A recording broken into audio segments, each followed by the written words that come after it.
I've had the new MacBook Pro 16 inches for just over a month now.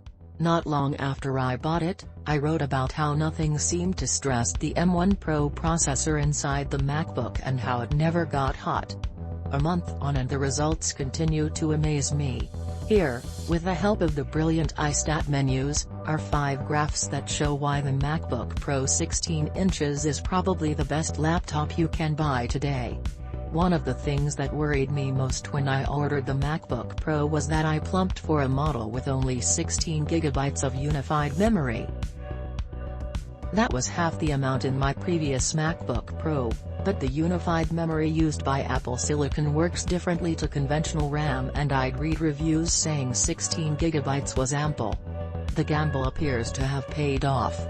As you can see from the graph above, showing the memory pressure on the MacBook Pro, it's barely ever used more than half of the 16 GB. Memory pressure is more telling than memory consumption, as apps such as web browsers will take more memory than they need if it's free. Memory pressure shows how much the system actually needs. I'm not running any massive memory hogs on the MacBook, but I am often running heavy-duty apps such as Adobe Photoshop and InDesign, often with several other apps open at the same time. Not to mention gaming. For most professional users, I suspect 16 GB will be more than adequate.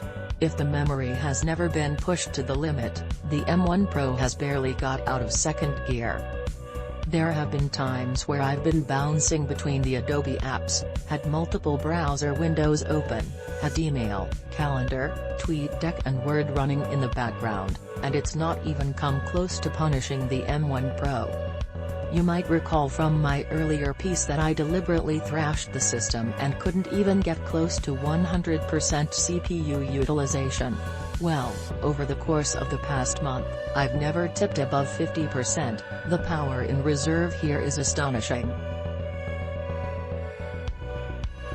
True, I'm not doing anything drastically demanding, such as 4K video editing, but my average workload regularly pushed the performance of my 2019 MacBook Pro to the point where the fans were allowed distraction during the working day. Talking of which, it's been over a month now and I've not heard the fans once. It would take about 30 minutes of usage in the morning for the noisy fans to kick in on my 2019 MacBook Pro.